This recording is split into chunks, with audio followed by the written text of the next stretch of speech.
Yo, what is going on, guys, and welcome back to another Genshin Impact video. And today we have the new version 4.1 first phase banners, and like usual we're going to be discussing on whether you should pull or not. Now we have a new set of husbandos for this update, but for now we're going to talk about one of them in the upcoming banners. We have Neuvillette and Hutao and much more. Now before we get started with the video, make sure you guys hit that like button as well as subscribe to the channel for more of this type of content. Don't forget to turn on that notification bell so you guys don't miss out my latest uploads or whenever I go live on my streams. Alright, now on to the disclaimer. Stop right there! As I'm currently recording right now, we just hit over 250 subs on the channel. Like, when did this happen? That's insane. Literally the last time we did a sub count check was at a 100, and I swear we just got to 100 like a month ago. That is crazy. Seriously though, I just want to thank each and every one of you guys out there that has subscribed as well as watched my videos. Your guys' support will always encourage me to make more entertaining content for you all, and since our growth recently has been quite fast, I decided to change our sub goal milestone to now 500 subs. And if we get 500 subs, which is asking a lot, I'll do a special video on the channel that's highly requested from you guys. I'll explain more details once we are close to our goal, but for now,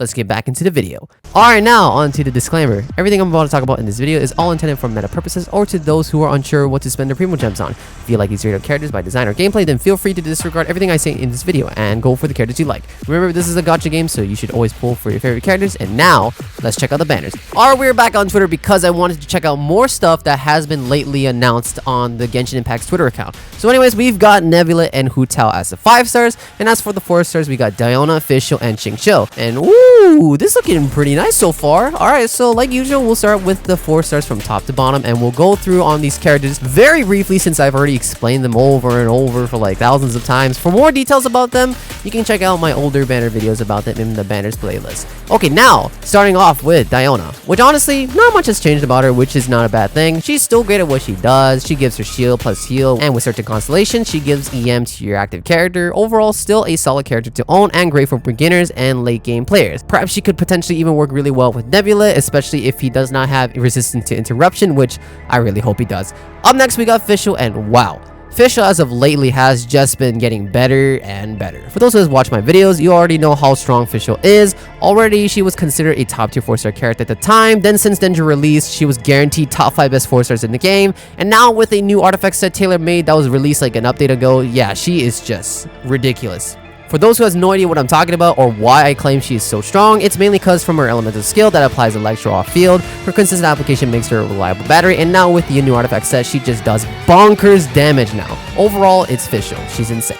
And lastly, we have Xingqiu, which, oh my god, another top tier 4-star character. Basically, he applies his rain source off field that has great hydro application and damage, as well as damage reduction. What makes him insane is how he can enable a lot of characters to cause reactions. He's also broken because this dude is just very consistent with both application and damage. So yeah, basically similar to Fischl. If you also have Yelan, you can pair those two up to create one of the most powerful duels in the game. Once again, another insane 4-star character, and it's Xingqiu, man. Like, he's that guy.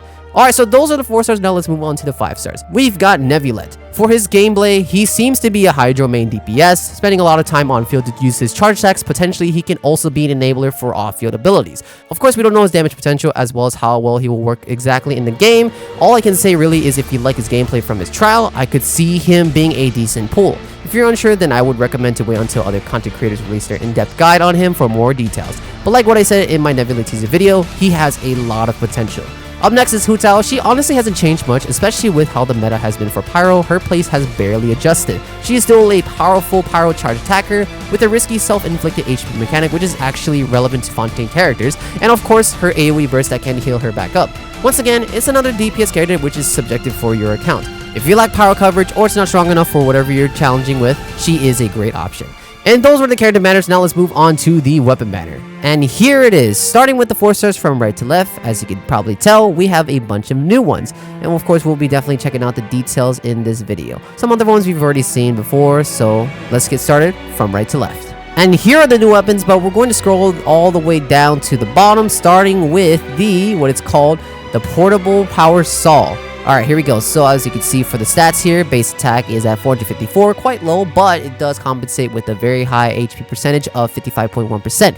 Now for the passive, the sea shanty shanty, sorry. When the wielder is healed or heal others, they will gain a static symbol that lasts up to 30 seconds, up to a maximum of 3 symbols. When using their elemental skill or burst, all symbols will be consumed, and the rouse effect will be granted for 10 seconds. For each symbol consumed, gain 40 elemental mastery, and 2 seconds after the effect occurs. So energy per symbol consumed will be restored for a set character. The rouse effect can be triggered once every 15 seconds, and symbols can be gained even when the character is not on field. Ooh, interesting. So obviously this whole passive entirely surrounds healing. Without it, this passive is practically useless. What's interesting though is that at max stacks, you can gain up to 120 EM and 6 extra energy for the wielder both on or off field. That's a lot of EM, and not gonna lie, especially with refinements, that is double up to 240 EM, which is even more. Only issue I have with this is the HP substat. Like honestly, who else could really use this? Wait. No, like for real, I can't really think of anyone that could use this, so let me down below in the comments if you guys have any ideas on any playable characters currently in the game that could use this. For now, seems like a future-proof weapon for unreleased characters. Up next, we got the Favoni's weapons, so Favoni's Codex and Lance, which I've already talked about many times on the channel. Basically the same passive, but Lance is highly more useful than the Codex. Who knows though, Codex may be an option for Neuvillette. Up next, we got the, what is called, the Dockhand Assistant. Alright, so for the stats, we got a base attack of 510, so a bit higher than the Claymore, but the lower HP substat percentage because you are making that up with the higher base attack. But let's go on to the passive here, the Sea Shine. Oh, so it's basically the same exact passive. So yeah, it's exactly the same passive as the Claymore, but this sword has a lot more use for other characters. Finally, I believe this is officially our very first HP percentage sword in the game. At least I think so. Which again, there are tons of options that could really want this weapon. Especially with the passive here, it actually fits a lot better with the sword character roster versus the Claymore character roster. Probably the first character that goes to your mind that could really use this is Nilou.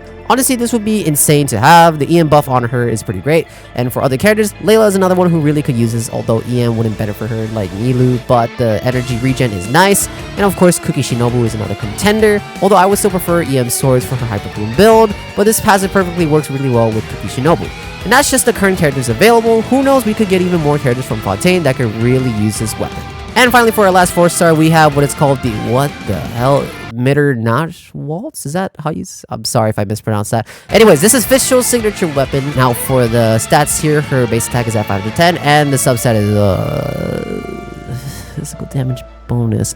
And for the passive, normal attacks hits an opponent's increase elemental skill damage by 20% for 5 seconds, and elemental skill hits an opponent's increase normal attack damage by 20% for 5 seconds. I mean, it can work, but not too many characters could really use this weapon. To be honest, only Fischl can. Plus, the physical damage bonus on a bow is just not great right now. Generally not usable on any other bow characters. And those are the 4 stars. Now let's go and move on to the 5 stars. Alright, so starting off with the Staff of Homa. So here for the stats, the base attack is at 608. That's pretty mid-range for the 5-star weapons.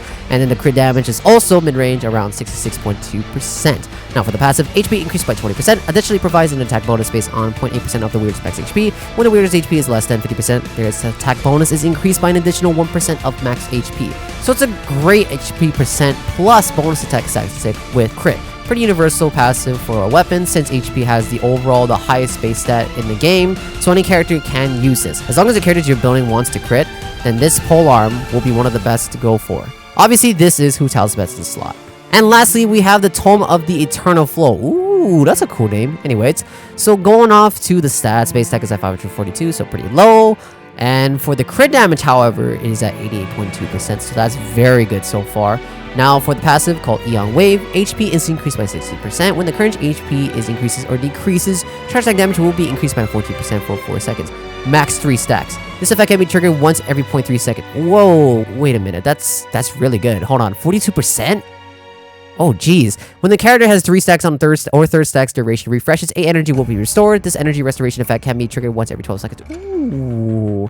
Hey, yo, what the this actually sounds busted. Pretty much as long as you have current HP increased or decreased, whatever the circumstance may be, then you'll gain at max stacks a 42% charge attack damage bonus with an additional 8 energy restored. Wow. Although the energy restoration effect is still like triggered once every 12 seconds, but still, it's pretty nice in general. I think we can officially say the 5-star Callus is finally completed in terms of their lineup. We have one specialized for skill damage and normal attack. Okay, we don't have one for burst damage, I think. But now we have charge attack. This is going to be very strong on any Catalyst users that does mainly charge attack damage. Plus the passive seems pretty flexible. well, okay, maybe not the most flexible because you have to find a way to increase or decrease HP, but once you do, you get a massive buff for charge attack damage. Honestly, this is pretty great, but not sure if this is really worth to summon for any other characters besides Neuvillette. Right now, I would really say he seems to be the most emphasized charge attack catalyst damage dealer. But who knows, this could be an option for more future character releases. So those are the banners we just broke down. Now for my overall thoughts on are these banners worth to pull for? For the character banners, definitely a high value pool, assuming Neuvillette's potential and strength. He can be pretty strong, and Hu Tao is still one of the most powerful DPS in the game. And the reason I also say this is a high value banner is mainly the 4-stars here. They're all insanely pretty good. Then for the weapon banner, it's also pretty great. Honestly, the only weapon I don't like here is Fischl's weapon, but other than that, all the other weapons here are pretty good. Well, I kind of take that back. The new Claymore is okay for now. But yeah, mainly for general pool value, both banners are great and are worth to consider for. Honestly, the only reason to not summon is if you don't want either Neuvillette or Hu Tao, and you are saving for a specific character that's going to be released in Fontaine soon, or just a rerun that you've been waiting for. Well, that's pretty much everything, so if you guys enjoyed today's video, make sure you guys hit that like button, as well as subscribe to the channel for more of this type of content, and don't forget to turn on that notification bell so you guys don't miss out my latest uploads or whenever I go live on my streams. Once again, thank you all so much for the recent subs on the channel. As I always say, we're just getting started. And that is all I got. Thank you all so much for watching, and as always, until next time, stay epic and peace out.